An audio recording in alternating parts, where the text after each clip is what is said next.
Well, hello and welcome back, you beautiful bunch. You are back here with Skip Charge podcast. We took a little break. We do apologise because we didn't tell you we were taking a little break. We've been working on a couple of surprises for you. I think is the official line we're going with as to why there wasn't an episode last week. So keep your eyes peeled for obviously this episode and then next episode as well, because we've got some nice things in the pipeline, especially as we get through finals season. But before we get on to that, and before we start yapping about Australian results, the Latam results that Pete is going to be keeping a wandering eye on over there as we're going through the episode, because literally they're about to play the finals of the event on stream Yeah. as we're recording this. So we will have those results coming, our live reactions as well, probably as we're recording. If you see me smile, you know who's won. Yeah, if you see Pete's sex face in the corner there, you know exactly what's happening. Here he is. Here he is.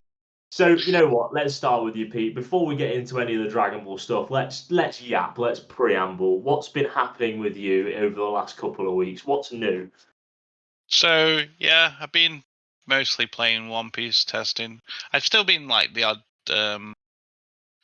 Dragon Ball game because I really like Zamasu Mill. But mostly playing One Piece. Had a One Piece regional this weekend. Yeah. That was a lot of fun. Result was fine. Obviously, I played Nami, but there was no.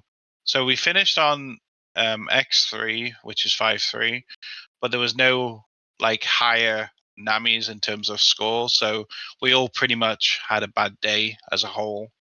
Like you had some really great players. Like there's two Spanish lads who are like they win regionals and stuff, and even they were like just at X3 as well. So it was just a bad tournament for Nami, but overall happy days, I guess.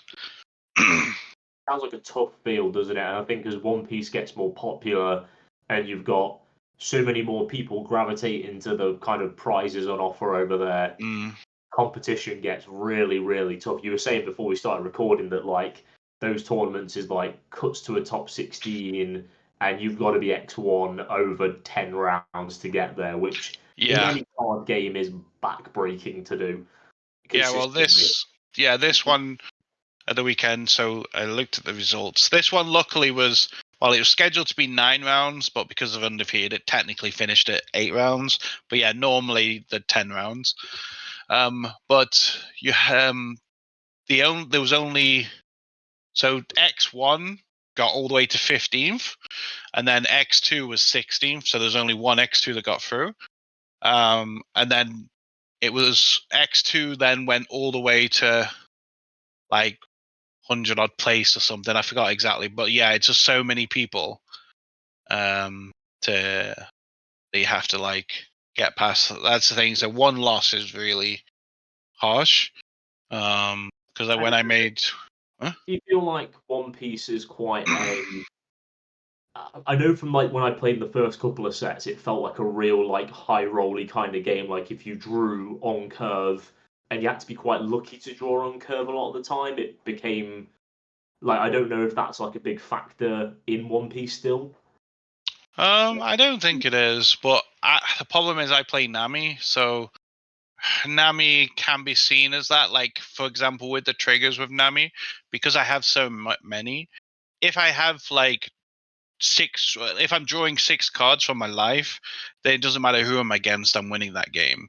So like there is times where I do think there's certain decks, like yellow mostly as well, like with a Nell, you can get lucky with your life triggers, and that can change the game. So generally speaking, I would say no, it's not as bad as it was, but there is a few decks that are still like if they see too many triggers, they're gonna win no matter what. Which feels bad. It can be tricky then, like especially like hitting like an X1 record. You know, you can afford to get luck sacked once basically, and then after that it becomes pretty pretty heartbreaking to get that random trigger, flip over, and lose that second game and potentially knock yourself out the running for top cut. Yeah, and sometimes it's, I mean, like I say, Nami's a difficult deck in the meta anyway currently, but there's just some matchups that you just can't lose with the right triggers. And it's just how it is. But Just shuffle better. or stack better, yeah. But no, I think I do enjoy One Piece, but it's definitely for anyone that might have played just in like set one or whatever. I think the game's a lot better now, and we're just touching set 9's about to be released next weekend. Sorry, this weekend. This weekend coming technically.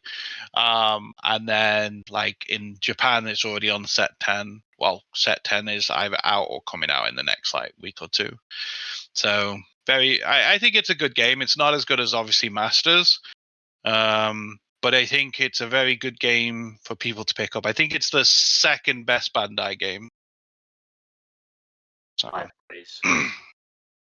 And while we're on the subject of other card games we've been playing, Ollie, completely feels like these guys have got a European final event in a week, doesn't it? But Ollie, what have you been up to, mate? I'm playing One Piece in my finals. Yeah, I am actually playing Dragon Ball.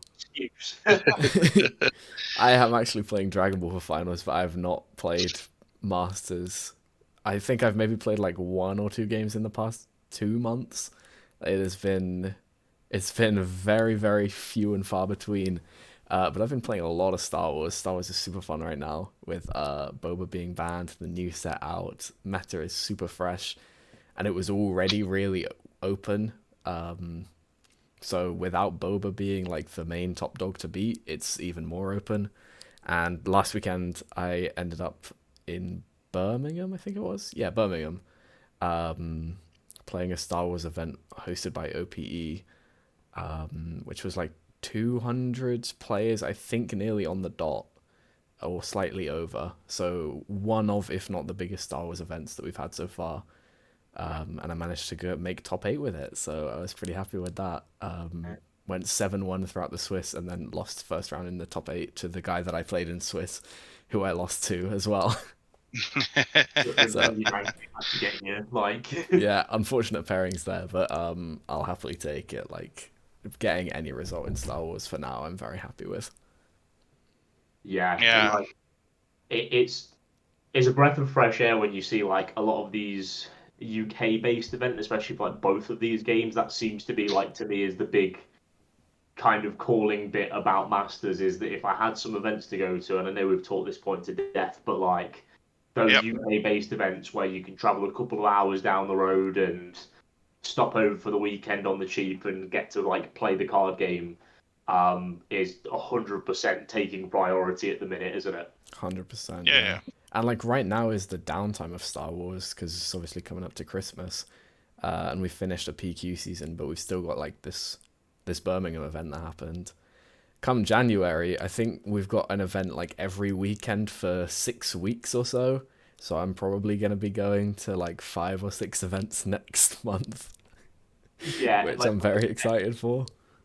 For perspective, that's 11 regional level events in the month of January, and we're nearing a year without a single regional level event in the country for Dragon Ball. So it's like, no wonder we're out here exploring other card games, just to get like scratch that itch in a way. I'm going to be going to that. There's a Nottingham-based planetary qualifier for Star Wars as well. So me and Ollie are hooking up and pretending that it's going to be Dragon Ball times again. Together in Nottingham, which will be very exciting. Yeah, I can't wait, man. It's going to be sick. Yeah.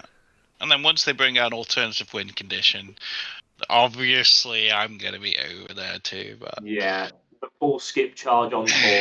Yeah, exactly. We'll change it, but it'll no, be Dragon skip Ball. resource then. Yeah.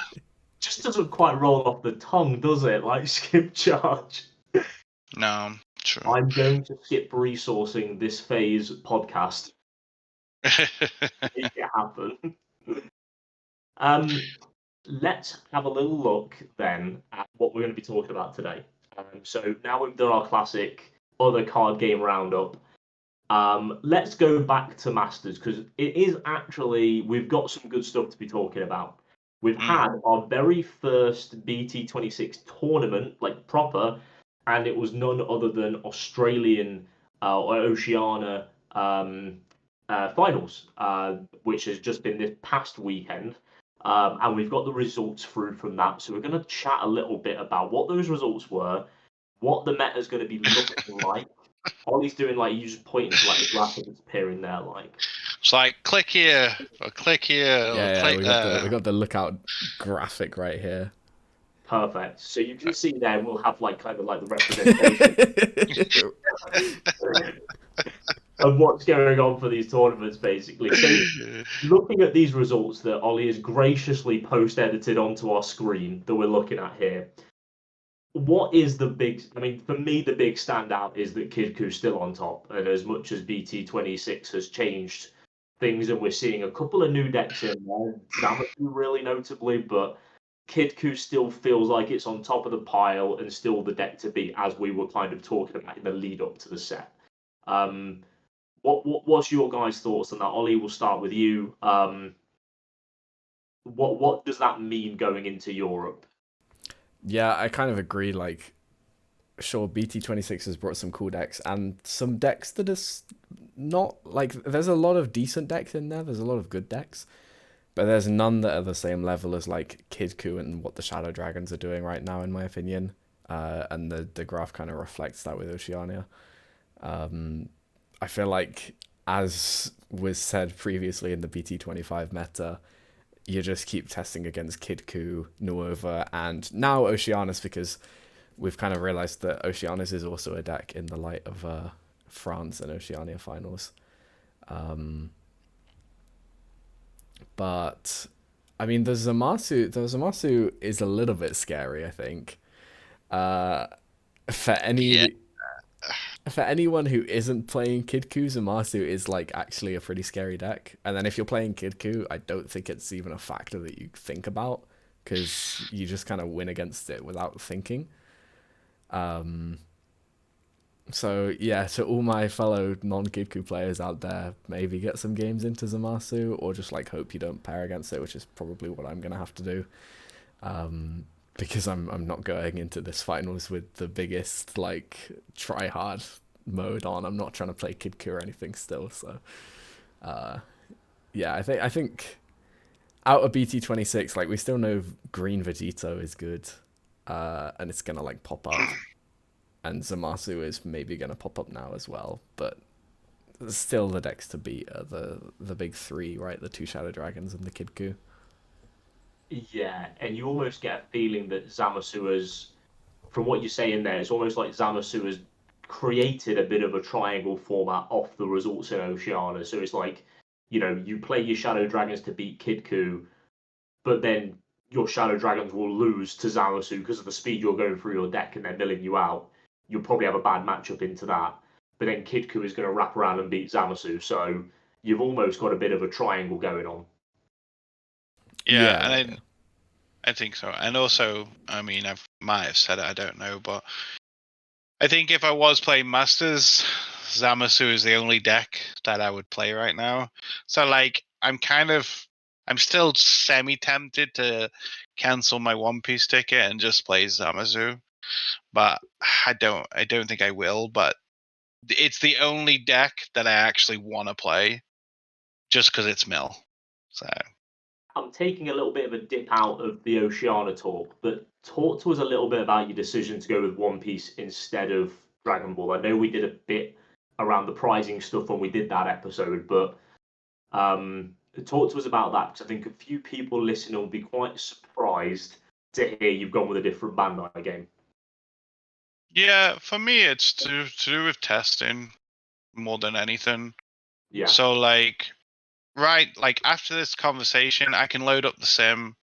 I think I covered it a little bit like when we talked about it last time, I think, but ultimately it comes to play testing and what's available. So like, if I want to test Zamasu, let's say I want to test Zamasu right now, outside of messaging people direct, I have no avenue to do that at all. So if I want to grind now until finals Zamasu, I can't do that. Yeah. If I want to grind any deck in One Piece, I can do that.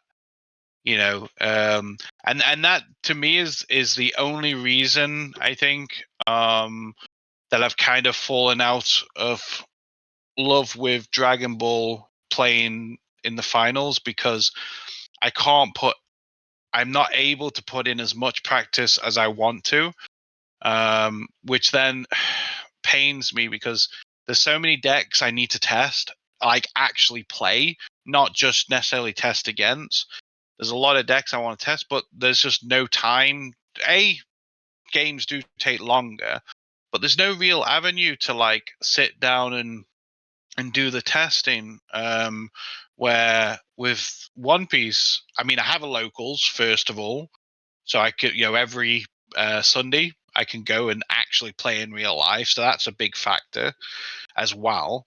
And then I can just load up the sim. A game takes 10 minutes, if that. You play one quick game, done. Where you want to, like, Dragon Ball's taking longer than 10 minutes unless you're playing some like hyper aggro crazy deck, right? So I don't want to play One Piece over Dragon Ball. I generally don't. I want to play I want to play I want to play Dragon Ball. Wait, what do you want to But play? Sorry. I want to play Dragon Ball. But I can't give it the love I want to give it. Like, for example, while we were chatting, I just thought I'd quickly see. So like right now, ranked sim, there's 374 players online playing One Piece. Like, when was the last time you went on Untap and saw more than 10 people there? You know what I mean? Like, that's the difference, right?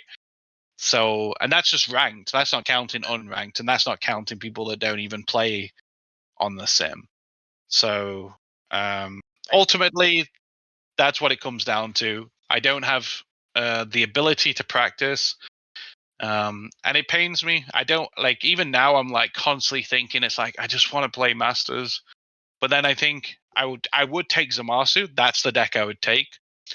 But I'm like, okay, so I've got to practice the Kid Kumai. I don't even know what that looks like because I haven't had the opportunity to. And then it's like, okay, now I've got to test all the weird decks that might crop up, like Oob, Gogeta BR.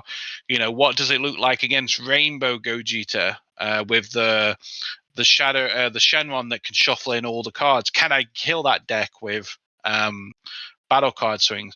What does it look like against Cooler? Like, I don't know these people that are playing all these decks. I don't have the ability to message these people. Where if I had basically, like 2 years ago, I could jump on Untap. I know my rant's going to go on a little bit. I could jump on Untap and play games. That's what I did several years ago. But I can't do that now. So, and then when your finals have like 50 people, I know we're going to talk about numbers in a sec. When your finals are like 50 or 60 players, or I could play in a tournament that's capped at 1,000 and it's got 1,000 players. It's so hard, man. But just know, for anyone listening, with all my heart, I wish it was Dragon Ball. On the other end of the foot, where I can test it, I can do that. Well, I should say Masters technically, but like Fusion World's an example, right? If I played Fusion World, I could go on the online client and just play all day long and practice. But at last, to afford the best deck, I guess. Lol. but yeah, that's what it comes down to, sadly. And it's like, I'd love to keep testing Oceanus because I love playing that deck. So as you can see, there's just so much I need to test, and I can't do it all. So where One Piece, I've got an alternative win deck, which I love, and I've played pretty much only that deck since it's come out in set 3, and we're on set 8.5. So I don't technically need to practice it, but I still do. And yeah, so I mean, I hope when we do this podcast, I hope inside that I've changed my mind, but I won't. Unless I don't know. I can't see a world where I've changed my mind, but I wish so much I could. I really do, but Yeah, I think a lot of the points that you've raised there are similar to how I'm feeling. Having tried to prepare for Masters finals and miserably failed. Just the number of decks out there that you want to test to play and to play against is like, it's almost burnout from being too overwhelmed in a way. It's just too much effort, and like Star Wars is right there. I don't necessarily have to test against everything, because as long as I play my deck in a way like against the general archetypes, I'm generally okay. But also, if I want to test against stuff, I can just boot up Karabast, and it's so much easier than having to message someone who plays the deck and knows the lines all the time and go like, hey, when are you free, when that might not line up. And yeah, it's just a complete mess. I don't think I've been able to play, even though we've got a few people in our team who are like considering playing Kid Coup or are willing to help test with Kid Coup. I don't think I've played a Kid Coup game since we went to France, and I didn't play a Kid Coup in France, so I don't know what any of my decks like choices, like my deck choices. I don't know what any of those matchups are into Kid Coup still, because I just haven't been able to play it. And I will add as well to the testing point of view, and this is where it kind of goes back to a couple of weeks when we talked about prep. So when we're saying testing as well, at least from my point of view, and I'm sure Ollie's the same, like let's use Kid Coup example. If we could go on ladder and play against a generic Kid Coup, that's enough testing to have an idea if the deck's good enough. And then if you really want to drill, you would then go find a Kid Coup expert. Definitely. But it's like, right, all you need is to test against, and not necessarily a great player, just have an idea. Okay, how does it look like? Like Zamasu into Cooler, who wins that? I don't know. Yeah. So I don't need to play against the best Cooler in the world. I just need to play against the Cooler. Now, even though I think Zamasu is a better mill deck than Janimba, I'm actually thinking if Janimba played against Zamasu, Janimba wins. Because one thing I've noticed when I was playing Zamasu, every card draws. So even though you can mill 12 cards, you're also drawing to like 12 cards or whatever. So I think Zamasu draws too much, and the mirror match, I think, will be horrible. But again, because there's no resources, there's no way in, well, Thursday we leave, in it. So there's no way in 3 days, if you like, I can test against all of that by trying to message people. No way. Yeah. And if I'm to pick up on the 2 points that are kind of being said there, it's very overwhelming because you can't sit on an online client and basically clear out some of the chaff. Like, I pick up a deck, if I run it on, 5 or 6 games and it plays like dog shit on a sim, I can go, cool, cross that off, cross that off. So then you funnel down this to like, 2 or 3 options. And at that point you can go, cool, I'm going to reach out to some really experienced players, the experienced Kid Coup guy, and go, right, let me jam a bunch of games. I feel like this can work, and I just need to iron out the kinks basically. But when you don't have that tool available, it all becomes like there's so much to test, there's so many things, and you got to rely on like me and Ollie did try and do a bit of testing, but I don't have a Kid Coup deck in real life, so we have to go to Tabletop Simulator. I've got to learn how that works. I'm also not a Kid Coup player, and I know it's the pretty easy deck to pick up and play, but I'm still not going to be playing that optimally to someone who's been playing it for multiple tournaments. And that gives you like one game. By the time we were done with it, we were like, should we just go and play some Star Wars? We just ended up doing Star Wars on webcam instead. Like, it took so long and it got so boring. I was like, I've got like 3 or 4 decks I want to test into Kid Coup at least, so be ready to give me a couple games. We got through one game and we were like, nah, I'm just going to forget about the decks, to be honest. Yeah, and I think that's the advantage sometimes when you can, like, if you have, because we've put in the work in the past, like it's safe to say, like, most of us could pick up one of the decks we've played with and do fine. Obviously, I know you did Bojack in France. I could definitely pick up Janimba and play it, and I don't need to learn anything because I've played it a million times already. Same with Invoker. But like, if we want to try and like do well, potentially you might have to try a newer deck, and you need to get the reps in. Which is kind of what we're saying. Which I think also there's a couple of teams I think do really well, and I think that's because they still have a strong community where they're from, like Yeah. strong locals. Like imagine being like, I know we kind of beating a dead horse a little bit, but imagine being in America where you have regionals every weekend or every like month. You know what I mean? Or like in Spain, they have a huge community over there. So they probably still have locals going. Like, I swear no one in the UK except maybe Dice Cup has Masters locals. Oh, and now and again in Bristol, like when two people show up, right? Like, Yeah, that's not a locals. That's just two or exactly. three of That's us just two showing friends. up and Yeah, playing yeah, some yeah. games. That's about it. And then Dice Cup will have maybe 6 players max, and then that's it. I Yeah. swear, like, I don't even know how. I would be genuinely curious to know across the broad of UK how many locals for Dragon Ball Masters actually exists, because I bet you there's like none. Because I'm sure I would have liked to have, like, I'm sure, because of how long we've been playing for, we would know all the players that would play. They would have to be very casual for us to not know if that scene's in existence, if that Yeah. makes sense. Like anyone that we would have seen at tournaments, we would know where their locals is. And I think Brad's locals has about 4 to 6 players, I think. But and maybe that's probably it. So there's probably like a handful of actual locals, which again helps to doesn't help. Sorry, like with testing or traveling Yeah, at and I all. think a lot of the big players in the game all kind of test amongst each other a lot of the time as well. Like when you look at like the big American group, which is currently traveling to like multiple like regions to participate in finals, like and the Spanish group as well that do very Mm, well when it comes to European regionals. Like they all get to just sit and like kind of imagine them doing a locals whenever they want to during the week with 6 or 7 of the best players in the world yeah, at the game.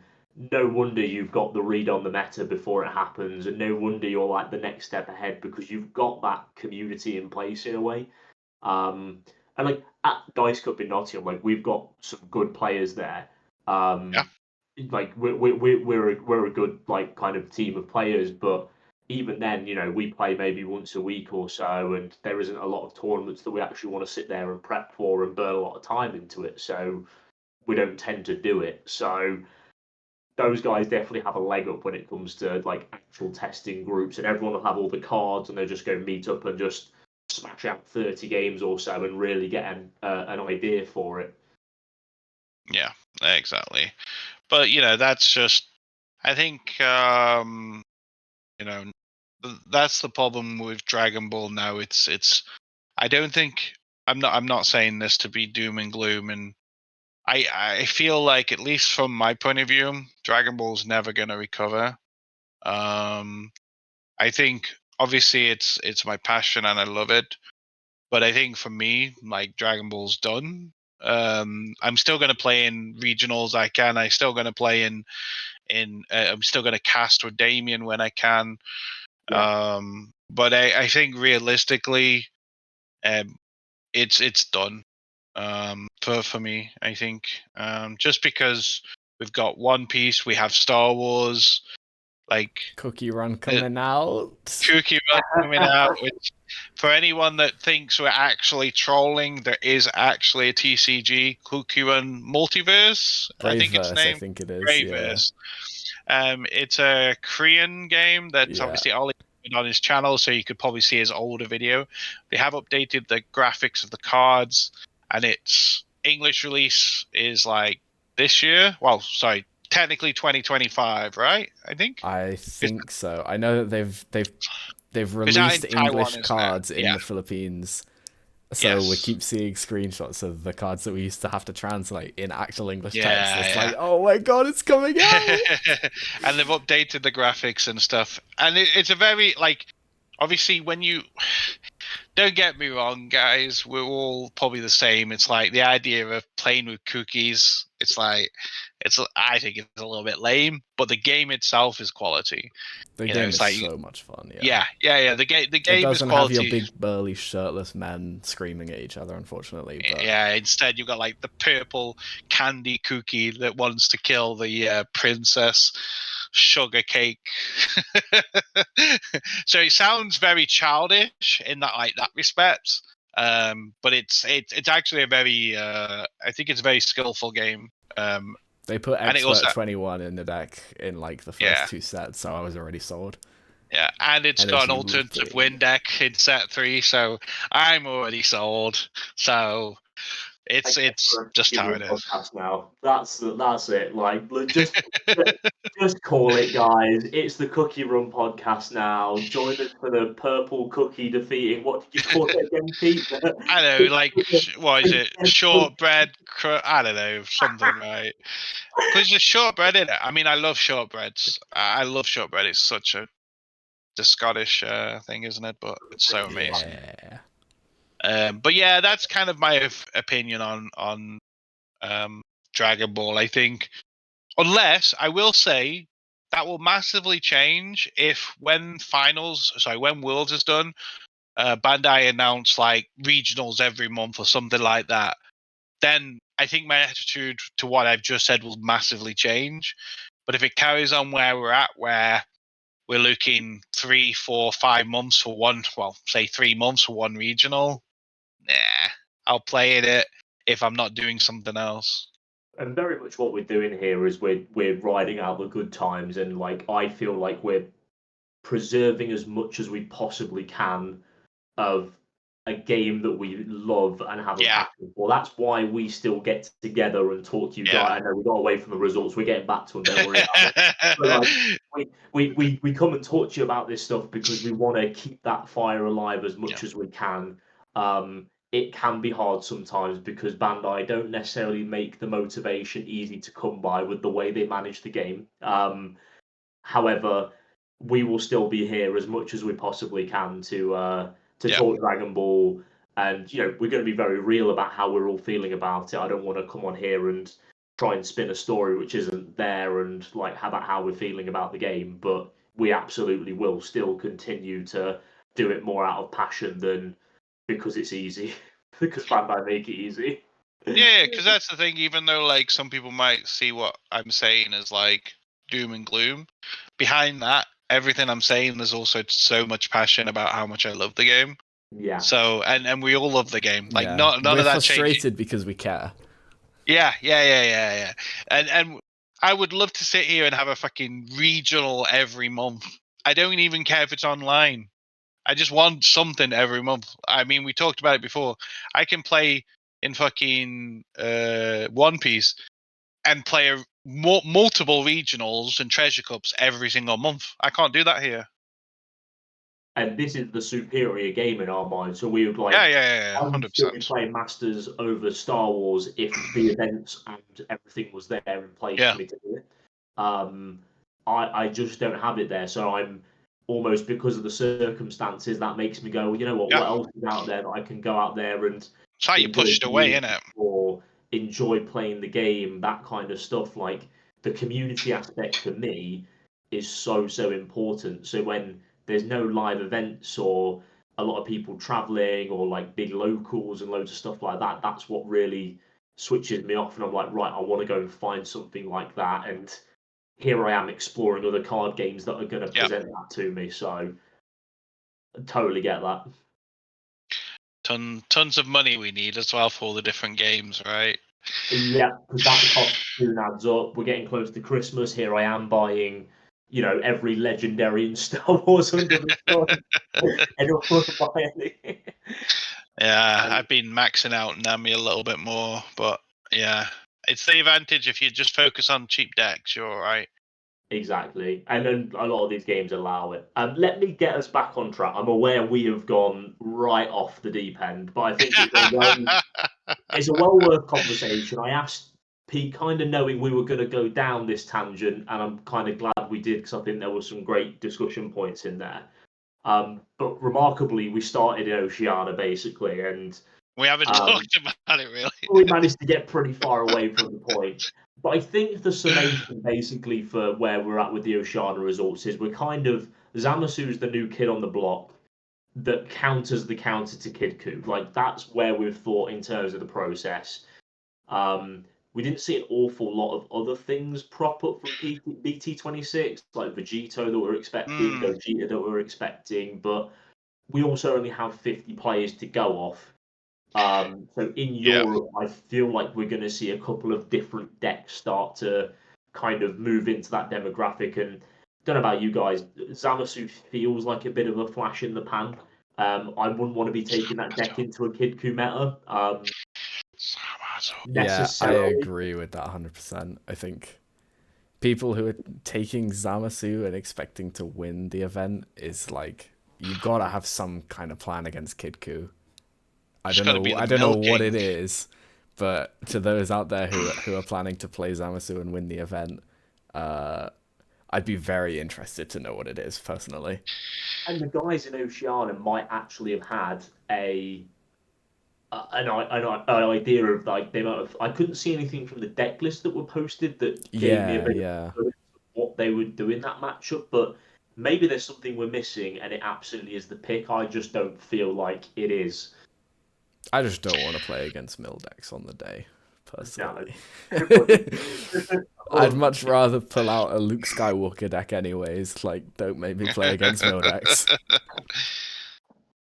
This is the main drive to like drop fucking One Piece and just play Zamasu with the hope of just drawing into Ollie. Like it's like why pairing me and winning event? And then dropping the event. It's like I've achieved my goal. Exactly, I've achieved my goal, which is just to play against Ollie and beat him with Mill, and then that's it. I can go home happy. So Pete, like I know you haven't play tested. We've gone through that bit there, but a little bit. Using your mill knowledge, what can Zamasu actually? You know, like me and Ollie have kind of a bit against what Zamasu's doing here, and we don't think it's going to be a massive pick. Why, for you, would it be the optimal European finals pick? So, other than the fact I love the art type and love Zamasu, I think for me, so if we ignore red for a second. Nobody's really touching your battle cards, so they're going to be on the field free to attack every turn. Now, because we're in such a floodgate meta, you will say swing with your leader, draw. Let's say they floodgate you or whatever. You then have all this energy and you can mill, and also it's like with like 5 energy you can mill like 13 cards or whatever. Now, that's what I like about it, and it's like you have Dormant, which I think is the best floodgate in the entire game. So you basically because that it plays into my style. So for me personally, the reason I think it's going to be so good is because all the decks draw a million times, right? Imagine Oceanus, like how many times that fucking draw? It's like, oh, Nova draws, bloody Goku, not Goku, Gogeta, BT26 draws a million. So if we look at the meta, a lot of the cards draw a lot of cards. A lot of the decks, sorry, draw a lot of cards. So I feel like, and also it's like if you, Zamasu is a lot like Cooler.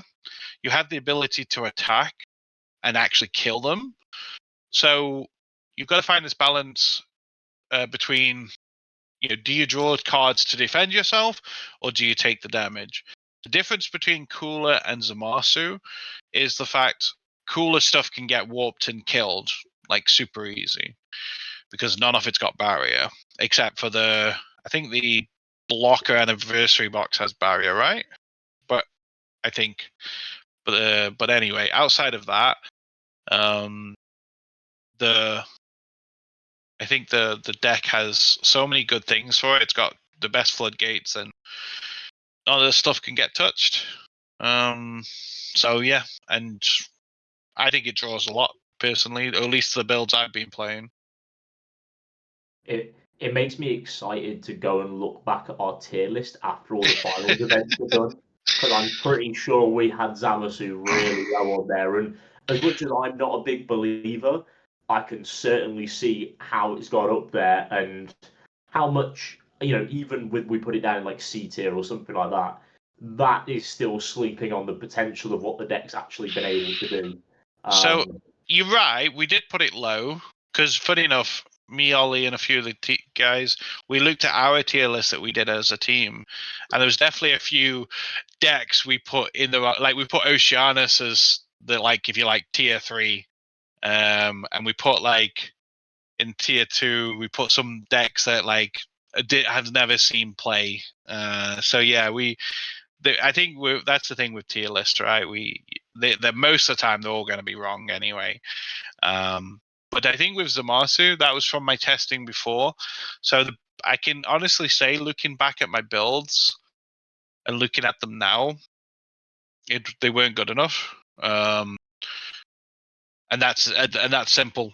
Like the builds were wrong compared to what they are now. And I think before it was focused too much on the archetype. So for example, my secret rare choice, I said it before, I think when I talked about it, was the Bujin. Is it Bujin? I always say this. Yeah, I always say the wrong one on this. And then I tried the yellow build for Nimbus, but I realized this was incorrect. And then I tried builds where I focused too much on the Oceanus floodgate effect. But also you learn to play the deck better. So for example, when I first built it, I didn't use any hard negates outside of Oceanus. So what would happen is you would floodgate with Dormant, take the damage, and then they would swing again, and I would have to either lose a lot of cards or combo out of it. Where when you drop a hard negate, even Kamihas, I didn't have them in my deck at the time. And also as well, I started to use the -3 on the Unison a bit more, which restands as a Marsu, gives it blocker. So that was a cute play that I didn't really get to use. Fair enough, you're not using that against Kidku, but against the other decks, I never used that ability as well. So I think it's a case of I learned how to play the deck a lot better with the limited time I've got. And I think it's better for that reason. Yeah. Anything else that kind of comes up from these Australian results for us? I think Kidku is the obvious one. Zamasu and the Zamasu we've spoken about. The Shadow Dragons are pretty obvious. The Oceania representative, I believe, was on Oceanus, who came second place. Yes. And a little bit of a spoiler: we are going to be having I'm going to be having an interview with Dean, who finished second there, to get his take on the tournament in general, which is very, very exciting. It's our very first guest appearance on the podcast. I'm letting it out of the bag here a little bit. But that should be our next episode, that we'll be able to kind of tack that on and get his thoughts on what's happening over in Australia with the game, how his tournament experience was. So we'll be able to dig a little bit more into what was happening there. And maybe also a Dragon Ball's Den segment that he submits to? Yes, exactly. So we're going to actually, every time we get a guest on, and I'm sending my scouts out into the field for Europe as well, European finals with these two. Are they going to be one of them, or find me the winner? We'll chat to them, basically. But any guest that comes on, we're also going to get them to participate and get their own design into Dragon Ball's Den. So I can film that segment there, and I'm at the minute in two minds as to whether we film his idea and then we respond to it, so we get all three of us in, or whether I just tell him whether I'm going to invest in it or not. I was thinking, yeah, we can have him film his explanation of the card, and then we can react to that live and do that. Yeah. That's what I like. So I think we may well be doing that. Because these guys will be travelling, so I'm filling in, and we'll have a lovely chat with Dean as well, which is really exciting, and again a really nice step for the podcast as well, to be able to get a couple of guessing from the community and I'm whatnot. sad I'm gonna be missing that, but Yeah, it is timing wise, isn't it? But it's uh-huh.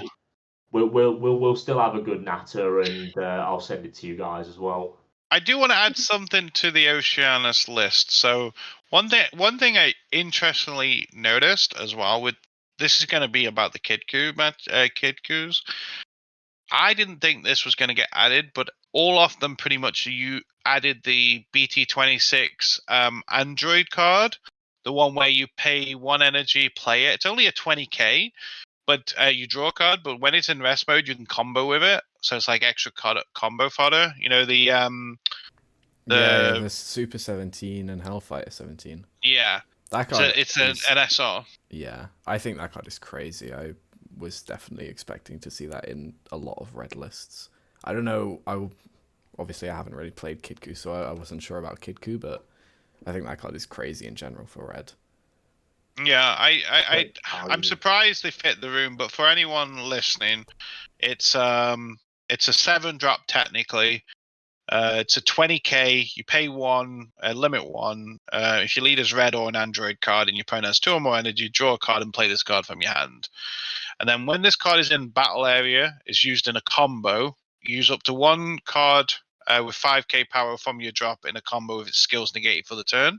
So you swing with it for 20, then you swing, let's say your leader for argument's sake, combo this, and then you can combo with a card from the drop, and then you get, obviously a 10k combo for that. So yeah, I mean, I didn't think it was going to get used in Kidku myself because I don't think there's room. But obviously these guys have made it work a little bit. So I have noticed, and I've also noticed an increase of Kidku's messing with yellow a little bit. We kind of saw it a little bit in France, but I've also seen it a bit more on these lists. Now, it's not necessarily for energy reasons. There's also an arrival card as well. So I've seen a little bit of like yellow, which also probably makes sense for the Android, right? Because you could combo. Because it's not. When I read it off, was it specifically a red card or just anything 5k? Let me just double check. Anything with 5k, yeah. So in this case, it works well with the arrival side of this deck, which is kind of something I've just thought about as we're talking. Because you, Waste that they're playing in there. yes, Yeah, because that card is just a generic 2 energy play, yeah, and it yeah, gets like an effect based on whatever energy you've got charged. yeah. Because the thing is, as well, they use the green, green. Why am I saying green for a donkey? The yellow Goku from the skillless deck a couple of sets ago. Yeah. So you end up with a bit of mix of things as well. So you've got the arrival, which because if my memory's correct, I think you draw 2, don't you, when you've got red? Because I think it's the opposite of what it should be. So that Beerus and Whis, the 8-drop, is like a 2 energy. You don't arrival it, you just activate main pop it. Okay. Activate main on It's that. got a leader lock effect to it as well. I'm trying to remember what way the red and yellow synergy goes, but it's either you minus something by 20k ignoring barrier, and you lock a leader down. It can't attack for the next turn, and I can't remember what color requirements there are Don't for those. worry, I'm gonna check by using the best deck building website there is. BBS deck planet. Yeah. Okay, so it's a 8 cost 30k double strike. Oh, it's double strike as well. Sweet. Activate main, limit 1, pay 2. If your leader's red or yellow and you have 4 more energy, draw 1 and play this card from your hand. When this card is played, if you have 2 or more red cards in your energy, choose one of your opponent's leaders or battle cards, both in rest mode, and it can't attack until the end of your opponent's turn. And if you have 2 or more yellow energy, choose one of your opponent's battle cards, ignoring bio, and give it minus 20k. So I guess that's really good to give the deck something to do to play under a floodgate. But it's also really good because it stops the whole like, oh, swing with a guy, explosive dance, swing with leader, combo as the energy, swing with a guy, drop the Z energy, combo another Z energy because they can't swing with their leader. So if they're on 0 Z energy and you dance them next turn, they can't swing anymore. Mm. Kind of gross, isn't it? Yeah, I don't like that too much. And also, I guess, just to add to it as well, is if you're facing against Hatch, at least it's a card you can attack with. Also for what it's true, worth. yeah. It's also just I mean, do you say it was a 30k? 30k double. Yeah, so it's just a 30k. Oh, it'll trigger your leader skill as well. Yeah, it's just a 30k that you can play without having to worry about like setting up a bunch of other stuff. Yeah. Yeah, very interesting tech, isn't it? Yeah, so I kind of like the fact Kidku. I will give credit to them, even though they're a bunch of skillless gits. True. And that's because the deck is full of skillless, right? Yeah, and yeah. I'm not That's saying what that we about were the referring people. to. Yeah. But I think it's cool that they are experimenting with the yellow and kind of what they can do with that with the deck as well. I am scared, probably more about the yellow version personally because of the counter. But I think it's cool that they're at least tinkering with stuff. So yeah, that would be like my sort of analysis outside of like everything you'd expect. I mean, there was 2 Zamasus in the top cut. There was a Beerus, but I'm not gonna pay much attention to Beerus, even though I love him.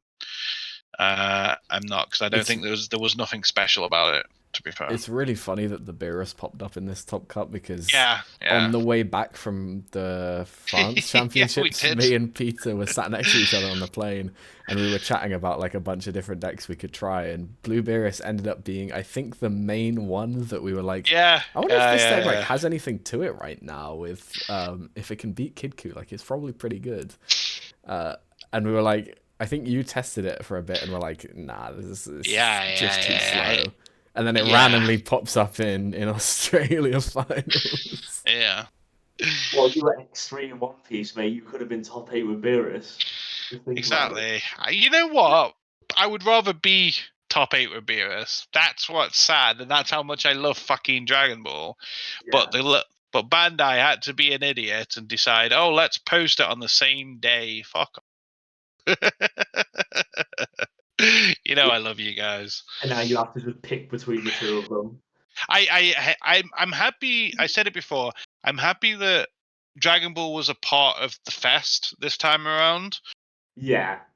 But I'm not happy if it meant my finals is hurt because of it. So, and I didn't think I would ever pick One Piece over Dragon Ball, but as I've mentioned, it was for the reasons. Mr. Masters first. Remember it was only because of the testing. That's used to spam our team chat with, you guys are not faithful to the game. I'm the only one prioritizing Masters here. Now look where I've still got 3 days to change my mind, right? You know, if Zamasu comes to me in a dream and says I have to play Masters, otherwise the next world champion is going to be another Kidku player. Yeah. then it's a bad time, right? Gonna break into Pete's house dressed as Zamasu to see if I can just knock on the window. Kill all mortals. We've got to you can make it mill mortals. Yeah, Millmortals. Oh, that's a great deck name for it, I think. Mill Mortals. Yeah, I like that. That's a cool name. I will give an update on, since we're kind of probably wrapped up with Oceania, I will give a small update on Latam if we've wrapped up on that. Yeah, to be honest with you, I was just going to say I think we're pretty much done with the Australian analysis we can do for now without Dean's very kind help next week. So yeah, so Latam. So the update, guys, is it's currently in grand final. The grand finale, as Damien would say. Yeah, the grand finale. I don't know why. So we have Vincent on golden color. on Cooler, not Golden Cooler, on Cooler, against our current world champion. We all love him, obviously Legends, and he's on Nova. So at the moment, I think if I'm reading this correct, Legends won round 1. So obviously they're on game 2. So I'm hoping they finish before we wrap up the podcast, because it'd be nice to congratulate one of them. I think we're on turn 3 of game 2. I was going to say, I feel like this is not the kind of match that we're going to even see at the end of game 2. I think that might be a 1-0 finish. Yeah. But then again, it's final, so it's probably not timed anyway, right? Oh, maybe not, actually. That would be good. Yeah. I hope it's not timed. Yeah. So, some of the highlights I'd probably say from the Latam stream, goodness gracious me, so far is what was it? You've got Trunks, God Trunks in there. Black SSG Trunks was in top 8. Green Vegito was in top 4. And then you've got Cooler Mill versus Nuova in the final, right? Yeah. Again, it's crazy because what I love about the fact we got these final seasons is, again, you can review like our prep like concepts and kind of see if we're on the ball or not, right? Because before, like, we'd say it to ourselves, but we got no, like, there's no ownership on that, or it's like you don't remember what you said exactly. Where now it's like we can replay and go, Pete, you said Cooler's a dog shit deck, but it won the tournament or won it, or you know what I mean? Like, and I think that's just so funny. Got the receipts on us. Exactly. I like that. I like the way we can be held accountable for our shit takes a little bit. But a lot of fun. Yeah, I mean, either way, obviously, because Legends is not from Latam, we know Vincent is going to be the Latam representation. I mean, I don't know if one of you guys can, because I'm shit at pronunciations. If you want to have a go at his surname. I don't even have the stream open, so. I don't have it on screen. We're using you as our eyes. Go on, sorry, it's up to you now. No, yeah. Hit us with it, Pete. Hit us with it. I'm setting you up. I think he's typing it out. He doesn't want to give it a go. He doesn't want to give it a go. Mate, you know what it is right? I'm going to put it in the chat now. You'll be able to see it, right? Is it like Gutierrez? What did you just say? No, we're not. Anyway, so what was his name again? Vincent Gutierrez. Okay, so congratulations to him, because obviously whether or not he wins or not, he's obviously representing Latam for Worlds. So massive congrats. Obviously it was unfortunate, if my memory is correct, was it the same year you went, Ollie, where Latam person, they weren't able to make it. Yeah. I mean, that must be gutting, right? You know, you get obviously this fantastic opportunity, and then because of, I think it was visas or something, I remember reading about it, because I think the guy himself actually posted about it, if my memory is correct. Imagine that, and it's like, just because your passport's expired, or like you've not filled out the right form or something like that. Because obviously in some areas there's certain things you don't need. Like I remember with Damien, I think it is, and also a lot of the German friends I know, they don't have passports because you don't need passports in Europe. So like, if all of a sudden they need to travel to UK, they can't just go because they've got to get a passport, and then, I mean, all that arsing around to do. And again, I don't know what it's like with Latam, but it's probably a similar thing, right? You could probably, I think in America, you can probably get around with just an ID card, can't you? I think.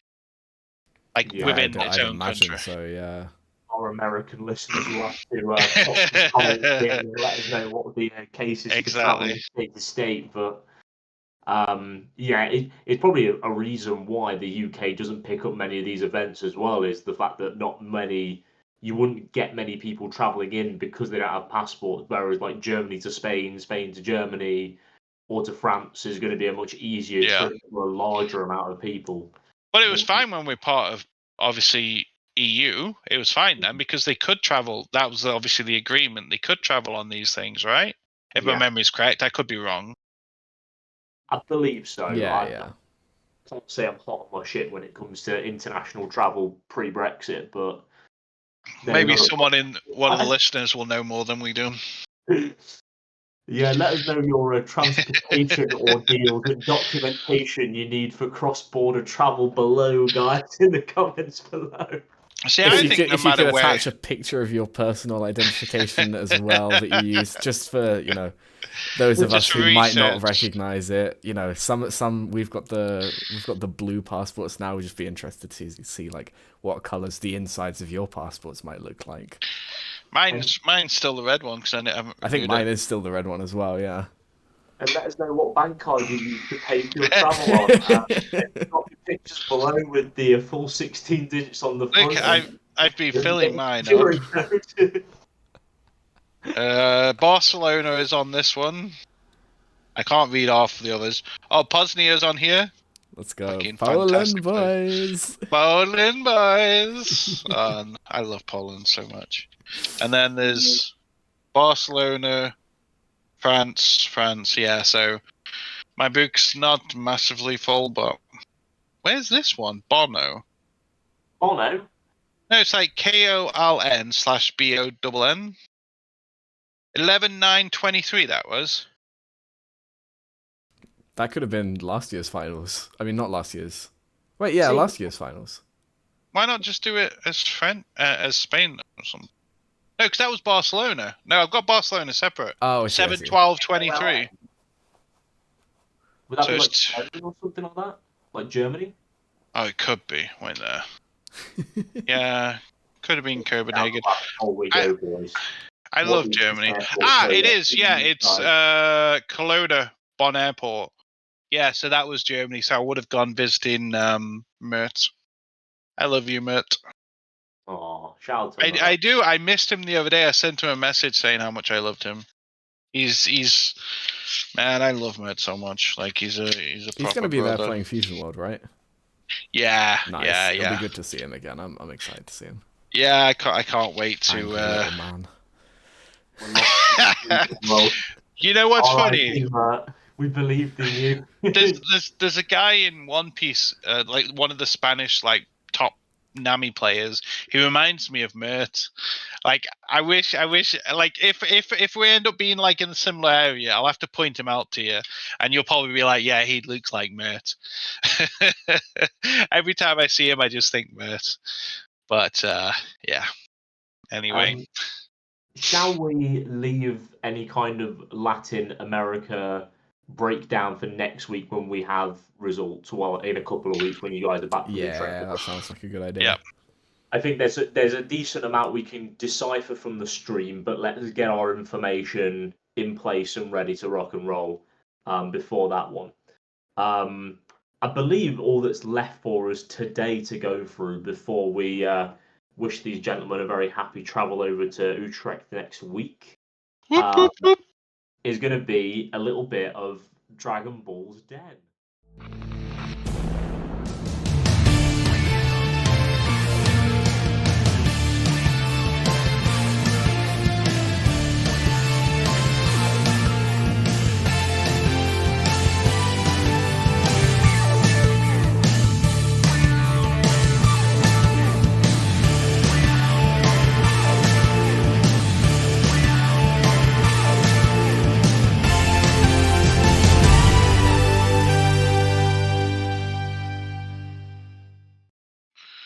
So, our final bit of the day today, we've done a little bit of Oceania, we've done a little touch on Latam, we'll do a bit more of that next week when we've got all those results fully in. I believe it's still Legends 1-0 up in the final at the minute. Yeah. But 2 life on cooler. 2 life on cooler. So more than likely it's going to be a win for Legends at the minute as we're recording, but we're going to hop on past that and we're just going to go straight into finish up today with Dragon Ball's Den. And luckily, you've got me in the kitchen for this one. And I've not had a very successful couple of weeks. admittedly. I've probably been underbalancing a couple of things, but this week I think I've got a killer idea. Okay. Oh, let me load up the timer for you. 2 minutes, right? 2 minutes, and the deck I'm going to be supporting is Shock Horror, another green deck. Much to Pete's chagrin. Yeah. But the leader I'm going to be supporting is wildly touted as the worst leader in the game. And it's called Cell and Cell Junior Endless Supremacy. Okay, nice. Supremacy, sorry. That's the starter deck one, right? That's the This is expert deck one. Old Yeah, expert deck Cell, not the good reboot Cell one. This is the old expert deck that came out in set 9.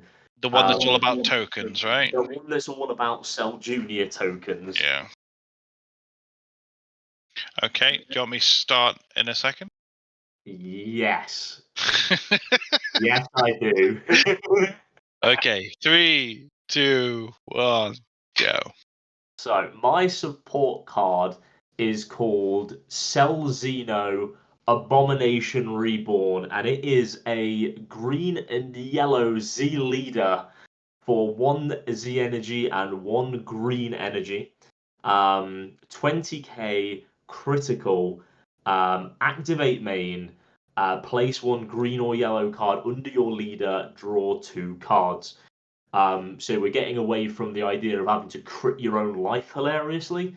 There is no life condition on the Z Awaken either, because on your front side and back side with this leader, you are taking life to draw, and you only awaken when you have 4 energy each. So you kind of need a way to keep your draws going without base. Like, it was the worst leader in the game because it critted your life, and it kept on doing that to draw, and it was kind of terrible because you would just eventually kill yourself to gain advantage. And then you also have you've got 2 more effects. You will, of course, we're going to activate main, which lets you generate 2 Cell Junior tokens by sending a card from underneath it to the drop, both with 10k power, 5k combo power, all that stuff. And then a final activate main for a green energy. Play 1 3-cost cell from your hand to the battle area. You were going so well. You were going so well. You have 20 seconds left to try and solve that to me. So there's only 1 cell at the minute. There's only 1 3-drop. You've got to have it in your hand. It's not going to be recurred from the drop, but the Cell Games Arena lets you reoccur the 3-drop to keep on using Perfect Force Cell. You can generate Cell Junior. Broken card, invest in it. No, there's two 3-drops, isn't there? There's the one that you can play from the drop for the successor. That's a 3-drop cell. You can play that guy from your hand, but he has to be played from the drop to do the discard stuff. So it's Yeah. Degenerate. You gained so many nods from me till that last one. Mate, I think that last one is. I keep on doing this, don't I? I get so close to your investment, and I just trip over at the last second. Pete, I'm gonna start with you, mate, because you've clearly got some thoughts on this. Okay, so I'm gonna ignore the last bit of that skill for a second. Yeah. So far, I'm a huge fan. Because the condition currently is you need 4 more energy between you and your opponent. So you can awaken turn 2, which is pretty decent. Yeah. If you've both got 2 energy, that is, or if they've ramped or whatever. And you're right, the whole point of creating your life to draw 2 is bad, right? Let's not pretend this. And on the awaken side, it's bad. So what I love about this Z leader is it basically is like reprinting the leader as a reboot leader, but having like an extra step, which is kind of cool. Because then for the people that might want to still do this on the awaken side, they can still do that, even though there's no reason why you would. But I love the Z leader, and I think that's so cool. I love the name, and I like the fact there's no life restriction as well. Luckily, we don't have Sal Sage. Otherwise, I'm picturing like kind of scenarios where you could like maybe put the Z leader on and then like do some terrible stuff maybe, but that's irrelevant anyway. I'm just Awaken on this leader as well. Like, oh, it's only on this leader. yeah, Okay, sorry. I wouldn't want it going on anything like reboot or yeah. none of that. It's specifically for this deck. Oh, okay. Sorry, I must have missed that. So yeah, I love that now. Oh, okay. I love the fact you've still kept the tokens. I love the fact it's a massive power boost for a deck that's rubbish. So if we can take away the 3-cost condition, I would invest because I'm not having that 3-costers because that's going to be like blind window. Even though we said that card is not broken, the one that's limited to 1, the fact you would do it blind, so you'd be like, any response window 1, yeah, okay, I'm going to keep it. No response, okay, I'm going to play it. And I think that's just no. So you have an investment from me in the condition you're willing to rewrite your offer, your contract, to delete, or I will give you an opportunity to change it to maybe a 4-cost or maybe not. Like, I don't know. You're welcome to change it now, but I'm not invested unless you change that. Is what I'm saying, and I don't know if Ollie kind of is on the same boat, maybe. Yeah. Before you even consider this guy's, this guy's investments, let me chat to you because I'm here to listen to your idea. I'm really invested in the idea, and at the end of the day, we're competing, right? We're head-on-head dragons right now, and I'm the one that's really going to take this idea home, personally, I think. Don't trust him. He's going to offer you a bad deal. Take mine. So, I like the sound of it in a minute. I am a really big fan of. First of all, actually, can I just check? Did you say it was 1 energy, 1 Z awaken, 1 Z energy to awaken? Yes. Okay. And the token effect, was it just activate main player token? It was play 2 tokens by sending a card from underneath the leader to the drop. Oh, okay, that's really nice. I like that. So I really like this leader for a few reasons. Like, I think the token effect is great. I think the fact you've added draw power is great. I think the fact it costs 1 energy is really important for a 20k that can also then cheat out other stuff so that you're not like cheating out. You're not super cheating stuff on the turn that you play it. Yeah. I think the fact that it's green-yellow is really important for this kind of thing. Because it, first of all, I mean, obviously it gives you access to some cool cards, but the fact that your initial leader is mono green means that it's gonna require some very interesting deck building and like really interesting decisions when actually playing the deck if you want to include these like your leader is yellow cards. But it also means that you no longer have access to cards like dormant or token negates once you become this Z leader. So it's gonna make these really interesting deck building and like gameplay decisions where it's like, okay, I actually need to burn up my dormants early as soon as I can if I'm even playing them.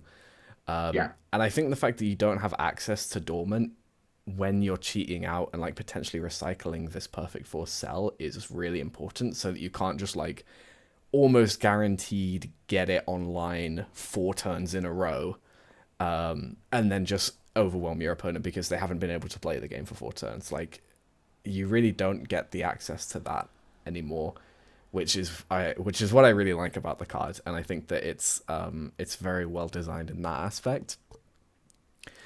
The one thing I am concerned about, and this is where maybe we could strike up a deal ourselves instead of listening to this guy over here, is I'm a little bit more concerned about the fact that you can Z awaken on any life total, because it does allow for you to play a little bit more towards that strategy of like, well, that potentially degenerate strategy of stalling them for ages.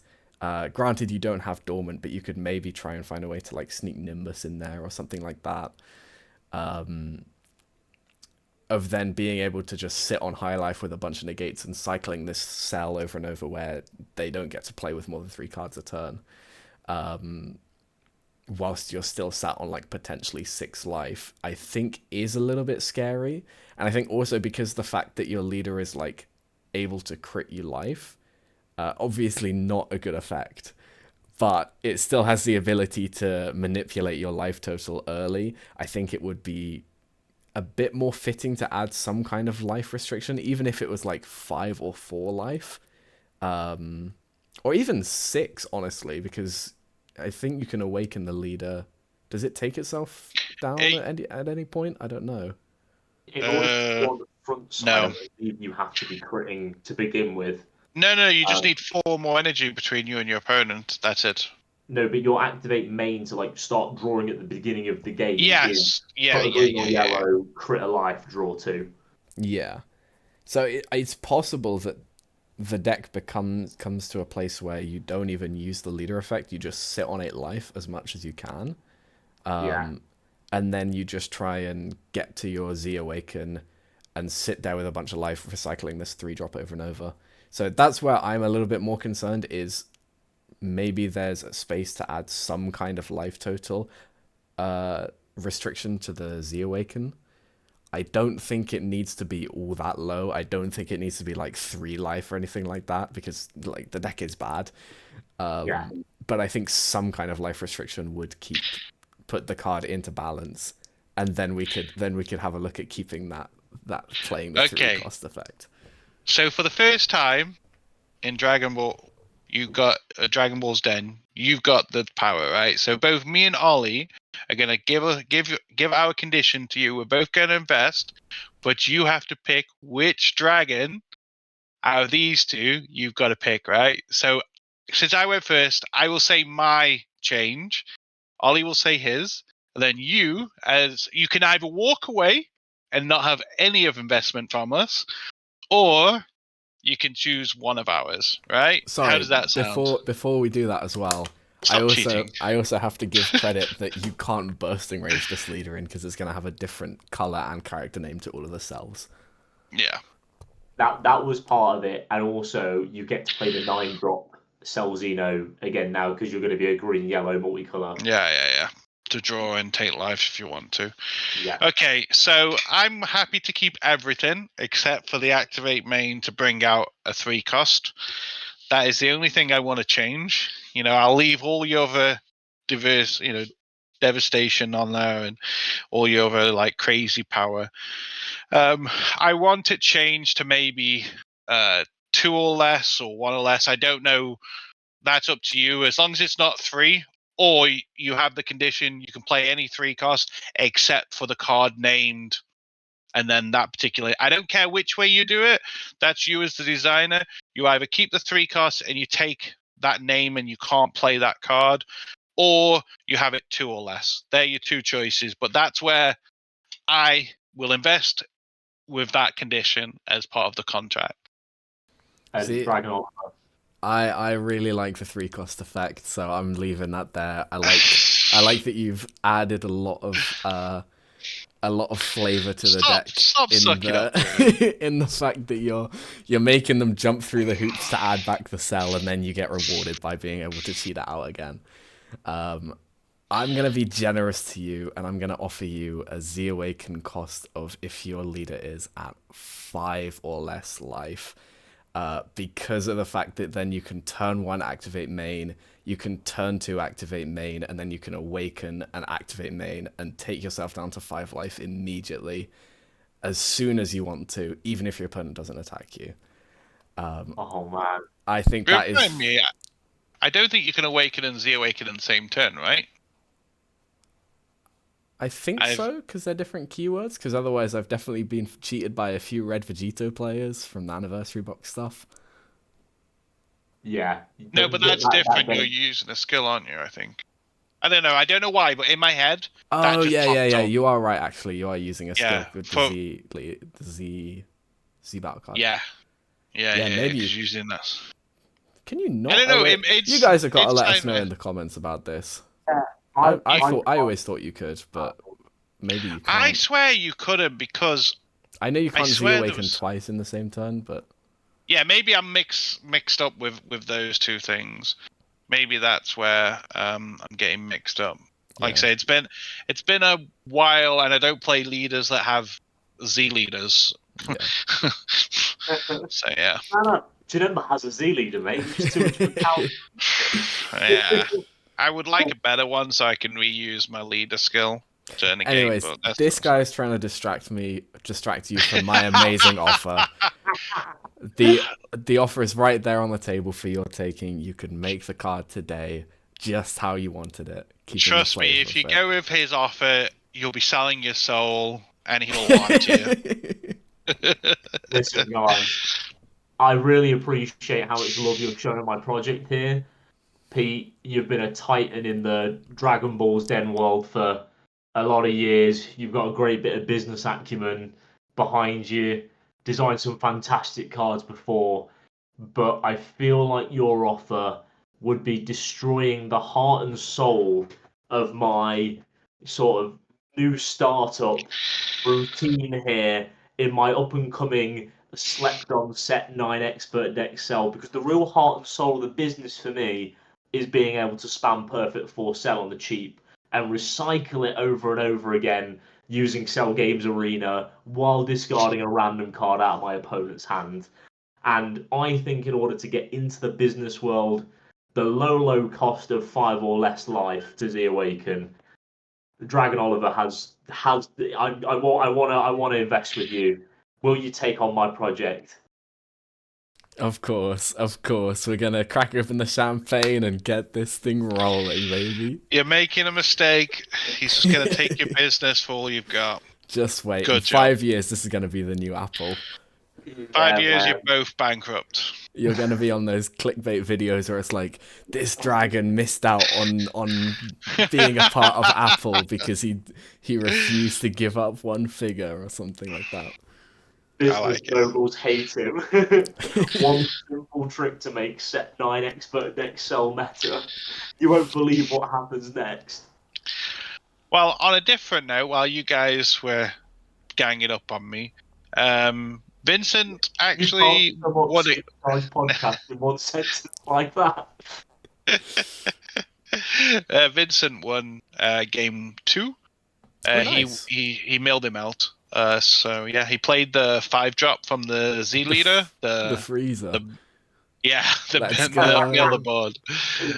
So they're on game 3 currently. But I like when finals go finals go, to 3 games. I feel like it's added a lot. So yeah, currently it's only turn 3. So this ain't gonna finish before we finish up here anyway. So good luck to the people, and we'll see what happens, right? Yeah. We're super excited to be talking about that next week. So next week, depending on what happens over in Utrecht, we'll try and get an episode out to you guys probably during the week next week, or it'll be on the weekend again. We've got plenty to talk about because we'll have the Latam results. We'll have Ollie and Pete's experiences of Utrecht as well. We may try and spread it out over a couple of episodes just to make sure it's not one big 3.5 hour slobber knocker that you're really We've done enough of those already. We've got enough of those on the playlist already for you. So it might well be that we split things up a little bit. We're going to see what timings are like after we've recorded. But otherwise, let us know how you found this episode down in the comments. Send all of your well wishes to these 2 fine gentlemen as they go down to Utrecht to compete in the European Masters finals, whether that's Dragon Ball or One Piece, depending on which one you are supporting. And that'll be it from us. Any closing words from you 2 gentlemen? Let us know in the comments. Let us know in the comments whose deal you would have taken if you would have taken Pete's deal online. Because I'm very curious to see how people would react to playing Perfect Force Cell for 1 effectively. I still think that's a bad mistake. Right, it's a bad deck. We want Perfect Force Cell for 1. Nah. Let's not have that again. Closing words, Pete. Other than that, you know, on Perfect Force Cell. This is slightly on topic but off topic because we're talking about regionals. I want to shout out to all the players that go.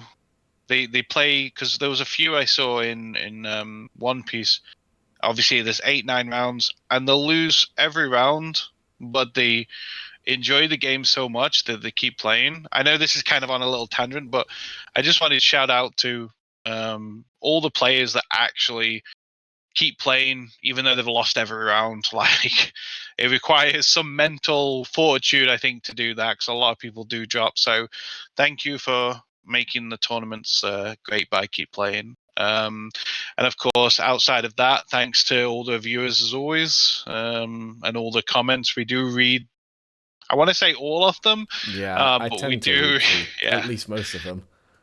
yeah, we do get a line share, but obviously because we're in final season, obviously we're traveling or we've got a few events coming up and wrapping up. So apologies in advance. But yeah, I just wanted to do a side thing about, because I was just thinking about it, and I was talking to a friend of mine who went One Piece, and I say there were some people that like say lost every round, but for them to have so much enjoyment in the game to keep playing, because I think 90% people probably would drop.